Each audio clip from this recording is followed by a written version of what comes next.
Why should I feel discouraged? Why should the shadows come? Why should my heart be lonely and long for heaven and home?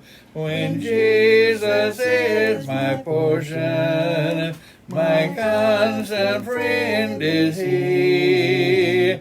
His eye is on the sparrow, and I know He watches me.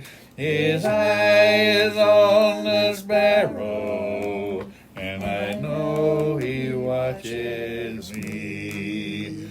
I sing because I'm happy. I sing because I'm free. For His eye is on the sparrow, and I know He watches me. Hello, my name's Clint McElroy. Today we'll be in 1 Chronicles, chapters 1 through 9. We will be having assembly today at 10 a.m., so please join us if you can. We'll have masks available at the door for anyone who needs one. We want to promote this English Standard Version Bible from the World Bible School. If you would like one of these, please contact us at the church office and we'll arrange to get you one. We have a lot of stuff to cover today, so I want to jump right into it. Chronicles are a little bit different book. It was written after the captivity, as the people who had been taken into captivity were going to go back to Jerusalem. And they give authorship to Ezra generally. Now there's some stuff that presents itself in the Chronicles that are not consistent with that. And to me, looking at Chronicles, it's probably a compilation of many authors' work under the direction, very likely, of Ezra initially, but over time it was completed by others who edited certain information in it for the purpose of having a broader record than it initially started as. In comparison, a lot of people believe that Samuel wrote Samuel and Kings, but of course he wouldn't have been able to write Kings. So these books have similar content but very different purposes. The book of Chronicles seems to have been kind of a primer. Certainly these first 9 chapters seem to be a kind of a primer for general knowledge of Israel, where it came from, why it is the way it is. It's easy to find comments about the nature of the stories that are found in Chronicles as compared to the same stories recounted in Kings or Samuel. There are a lot rosier versions of the stories, a lot less information about the bad characteristics of the people involved. And that fits its purpose. It was supposed to be an encouragement to the people as they re-entered the land to occupy it again. We're going to try to refer to Chronicles as we're going through the stories that kind of compare with the stories as they unfold in Samuel and the Kings. So it's kind of a harmony of those two storylines, but we always have to remember that the Chronicles was written well after these events transpired by and large, and the Kings and Samuels, the books of Samuel, 1st, 2nd Samuel, 1st, 2nd Kings, were written as the events were transpiring, or shortly thereafter. And this relates to some of my perspectives on translations and the source material for translations. It really is, I think, a good example of different motivations of people keeping this information, the way some information ends up being added to the canon over a period of time from people who gain perspective that the original writers might not have had. When we look at modified transcripts from later times, we're seeing someone's educated perspective on the nature of that piece. This is, again, my opinion. Give some consideration to the efforts of whatever individual that was, whenever they did it, to provide more information than was originally there. Certainly Ezra or whoever was organizing the groups returning from captivity would have had to compile information from many different sources in order to provide an overall view of their historic significance to the peoples as they returned. One footnote, I did have someone comment to me about some information that was in Samuel chapter 6 verse 19, where the men of Beth Shemesh were struck by God because they had looked on the holy things of God after they had been returned by the Philistines to the people of Beth Shemesh. It says that God struck 70 men in the English Standard Version. In the New King James, it says 50,000 and 70 men. So the problem is with the 50,000 component of that number. 50,000 was an extremely large group of people for that period. 50,000 would have been the size of the contingent of armed warriors that a tribe could submit to the kingdom's army at later points. So this is an extremely large number of people.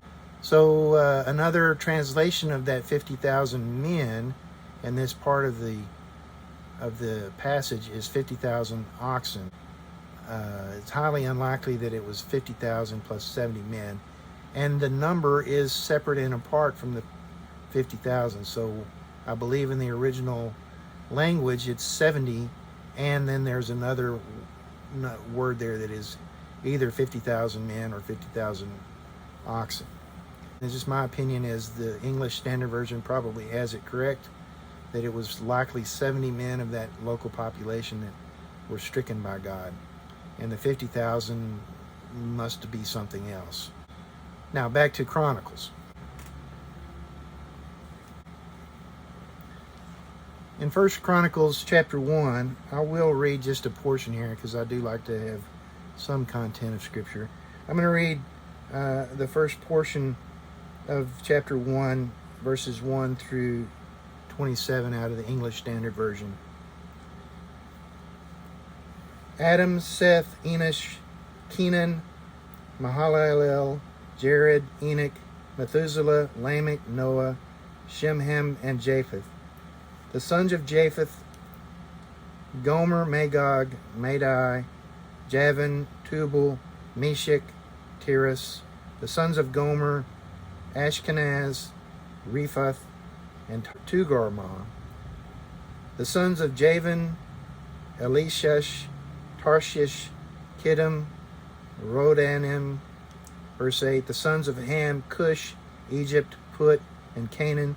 The sons of Cush: Sheba, Havilah, Sabta, Ramah, and Sabtika. The sons of Ramah: Sheba and Dedan. Verse 10. Cush fathered Nimrod. He was the first on earth to be a mighty man. Egypt fathered Ludum, Anamim, Lehabim, Nephtuhim, Pathrushim, Casluhim, from whom the Philistines came, and Kephtorim. Verse 13. Canaan fathered Sidon, his firstborn, and Heth, and the Jebusites, and the Amorites, and the Girgashites, the Hivites, the Arkites, the Sinites, the Arvadites, the Zemarites, and the Hamathites. Verse 17. The sons of Shem: Elam, Asher, Arphashad, Lud, Aram. The sons of Aram: Uz, Hul, Gether, and Meshach. Arphashad fathered Shelah, and Shelah fathered Eber. To Eber were born two sons. The name of one was Peleg, for in his days the earth was divided, and his brother's name was Joktan. Joktan fathered Almodad,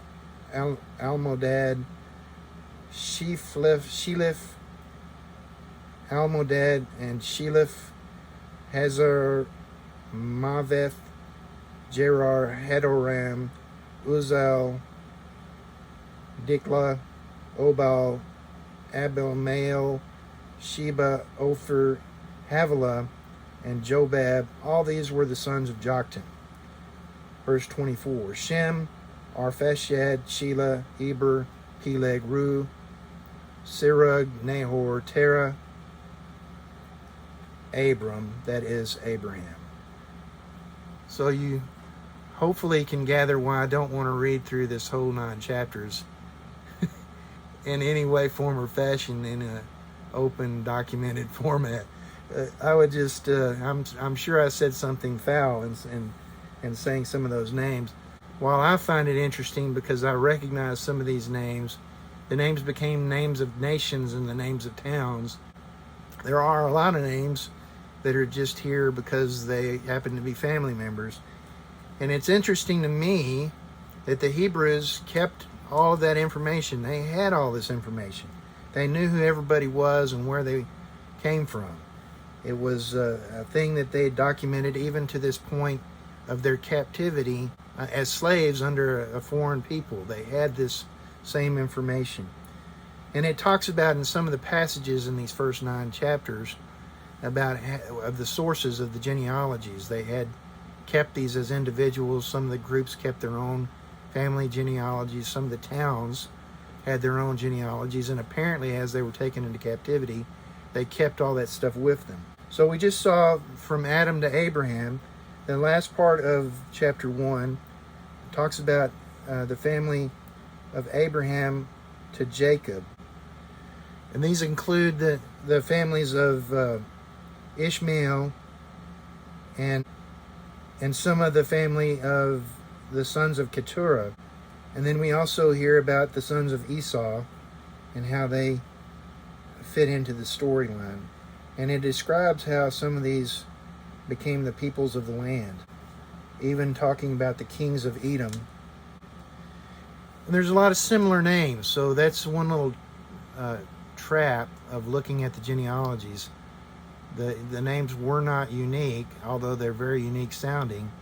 There were men with the same name in different generations, and this becomes very confusing, and it's a point of note in one of the later chapters that I want to point out, because I spent a lot of time reading.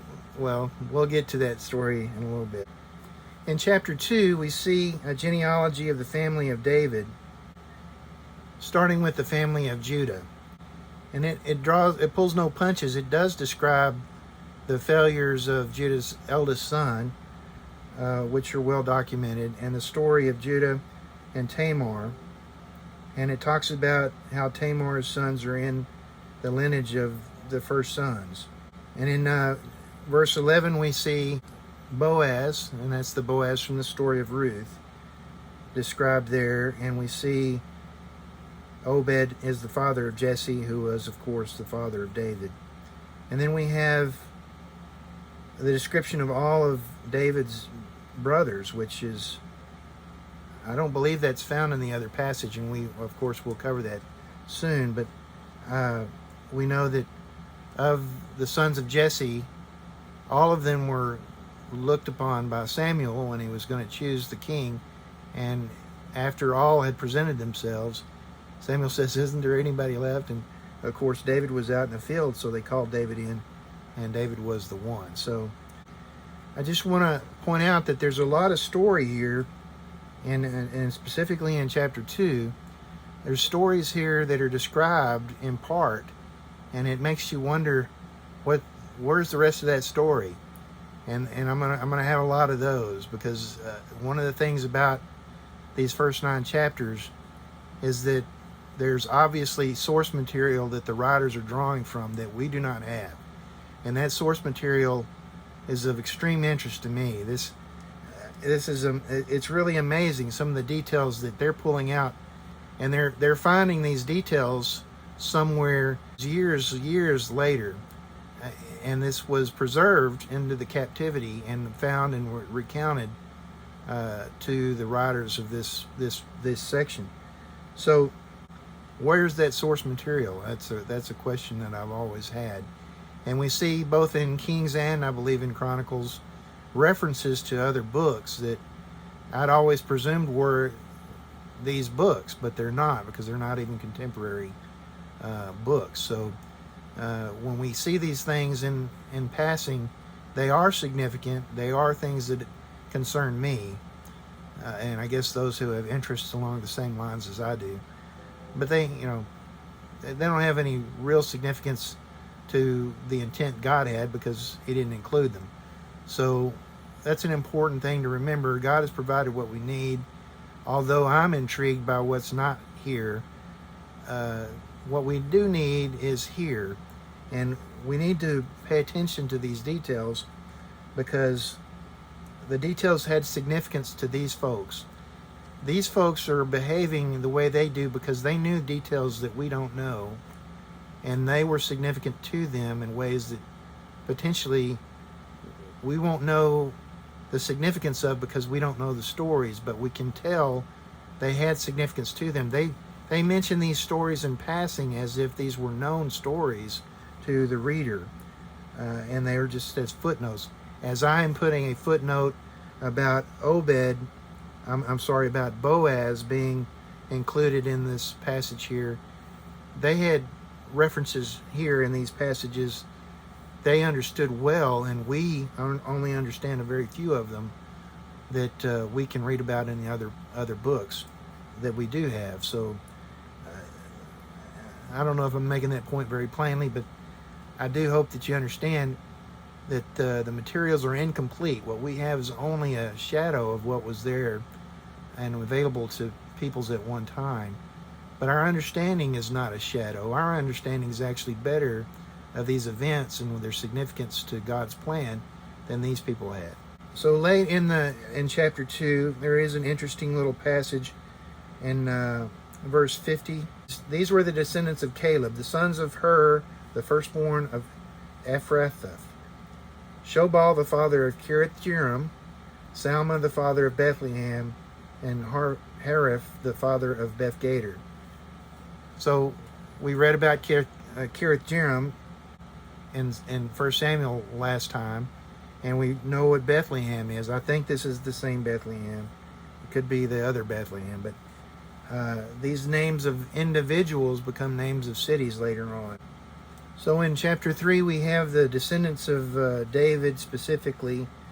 Talks about the sons that were born to him in Hebron. So if you know the story of David, which we haven't covered yet, but David spends various aspects of his life in different circumstances as he is waiting to be made king over Israel by God, waiting for the death of Saul. He's living his life in different locations and having the experiences of life unfold to him in those places. So it describes the family members of David in detail, the family of Solomon, including Rehoboam, as we've noted before, and several of the other kings. And this is the listing of kings being the sons of other kings. This is an interesting thing. So in some places we see listings of children of men, and they're showing lists of brothers, siblings of the same generation. And in other places we're seeing the sons of sons of sons of sons. So we're seeing generations mentioned in lists, and it's very difficult to tell the difference for me. It is very difficult to tell the difference between a listing of brothers and a listings of sons of sons of sons. And so it's perfectly understandable to be confused by that and not enjoy having to go through all that. In chapter 4, it repeats some of the information about the family of Judah. It goes on and describes the family of Simeon. But in the section that's marked for the descendants of Judah, there's one passage that drew my eye that had to do with that appears to have to do with the family of Pharaoh in verse 17. I have not cross-checked this with other translations, and I do apologize for that, but there's a lot of material here. So, but an interesting little footnote, I think I mentioned the verse in verse 17 about the daughter of Pharaoh. And this is, of course, the family of Judah. So this wouldn't be Moses' family. So it's interesting here to see this noted. Of the descendants of Simeon, it spends some time describing a piece of land that had been inhabited formerly by descendants of Ham, the Meunites, and marked them for destruction to this day. So it's an interesting thing here. They have footnotes about peoples that they understood and knew and expected that judgments would be visited upon. The descendants of Reuben are discussed in chapter 5. The description of the situation with Reuben, who was the actual firstborn of Israel. He lost his privilege as the firstborn because he defiled his father's couch, it says in verse 1. I won't get into the meaning of that, but as a result, his birthright, it says, was given to the sons of Joseph. So we understand the half-tribes of the sons of Joseph and how they were allocated this privilege. It talks a little bit about the groups of these children being carried away by the kings of Assyria into exile. The middle part of chapter 5 is talking about the sons of Gad, who had a relationship with this group of Reubenites, as they did with the half-tribe of Manasseh. It says that they were involved in a fight, and because they cried out to God in battle, God granted a response to their urgent plea and gave them a victory, and they lived in that place until exile. If I am not mistaken, that's talking about the way the land on the other side of the river, the Jordan River, was divided. So the Reubenites, the Gadites, and the half-tribe of Manasseh took their inheritance from the lands on the east side of the Jordan, and as a result, they were a bit isolated from the rest of Israel.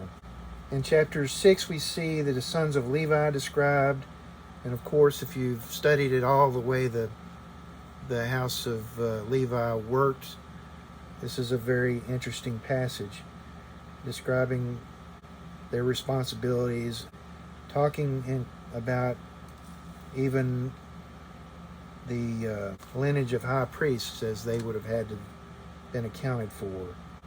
How some of them ended up responsible for certain aspects of tabernacle maintenance, or later on temple responsibilities. And then later in that chapter, it talks about the cities that were divided up to the children of the Levites.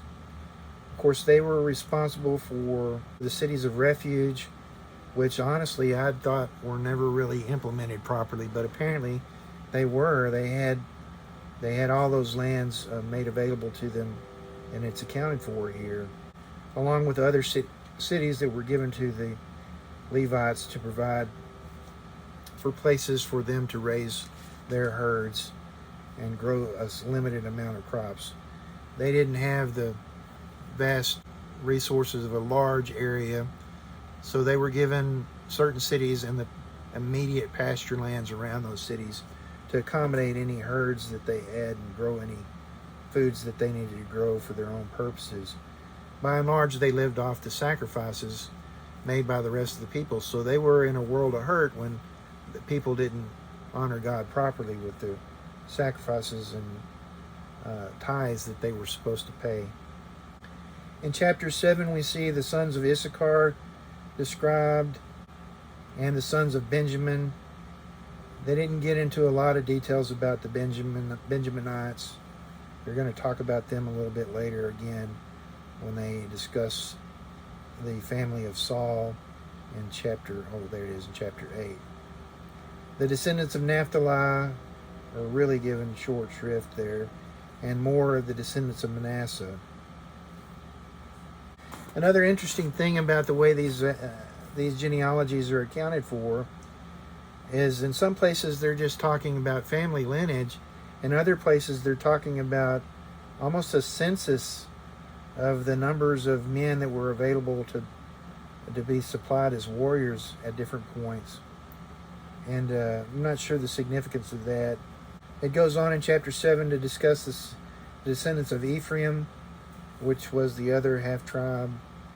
and I may be misusing the term half-tribe. So the sons of Joseph were two sons, and they received a separate inheritance, a double portion, if you will.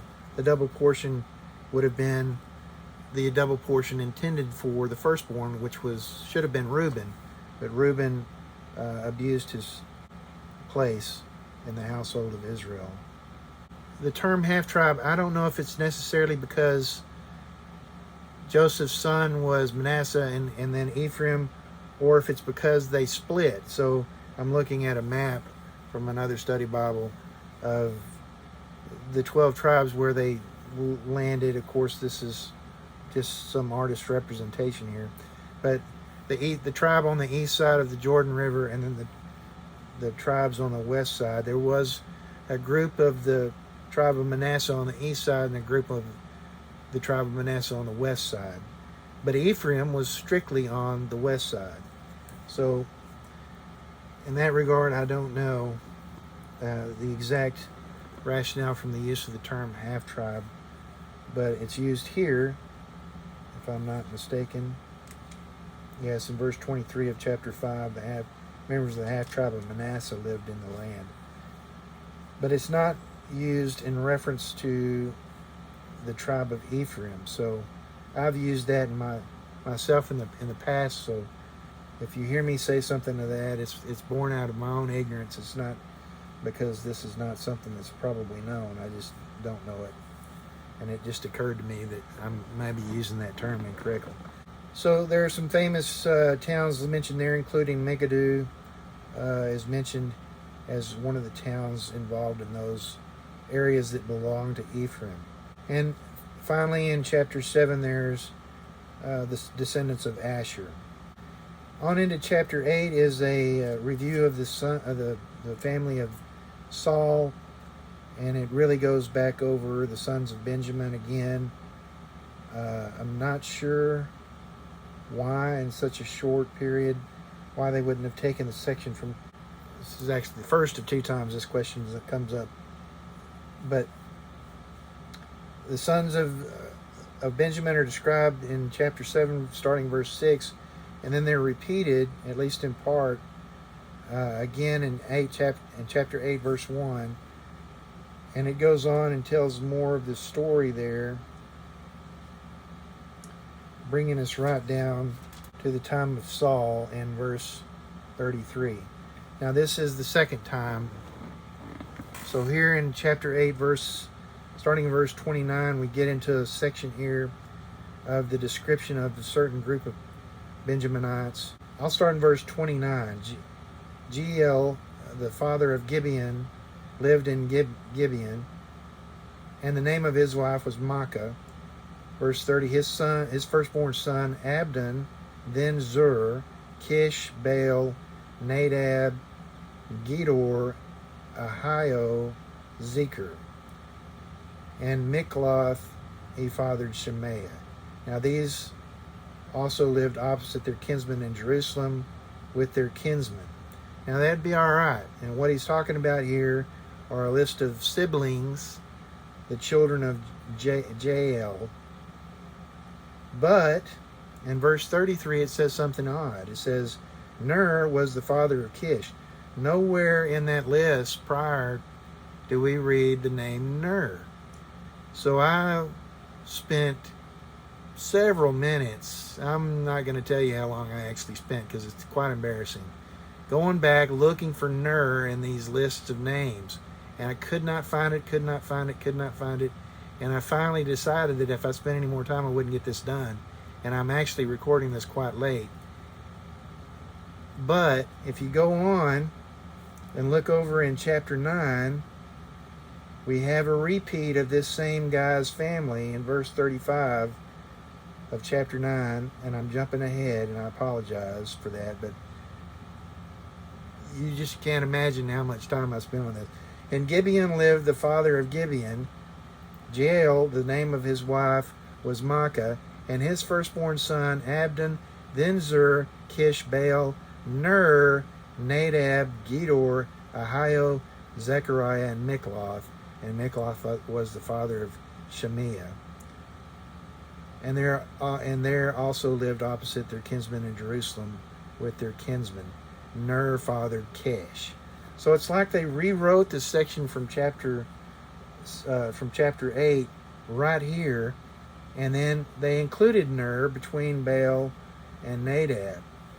He's not in the list over in chapter 8, but he is in the list in chapter 9, and he's the significant one because he fathered Kish, and Kish fathered Saul. Now, maybe this was an oversight in the original language because maybe it was well understood who Saul's family was. I don't know. I'm puzzling over this, and I've looked for comments in my study Bibles. I haven't found any. I haven't gone to any commentaries to look. But, man, I spent a lot of time trying to figure that out, and I'm thankfully that I didn't spend any more time than I did. In the first part of chapter 9, we see that a reference to what I was talking about earlier, verse 9, chapter 1. So all Israel was recorded in genealogies, and these are written in the book of the kings of Israel. Well, that's not the book of Kings that we have, because these are not all written down in the same way there that they are here, and they're not written in this detail. So this book of Kings that it mentions here, personally, I believe is not the book of Kings, 1st, 2nd Samuel, 1st and 2nd Kings that we look at now.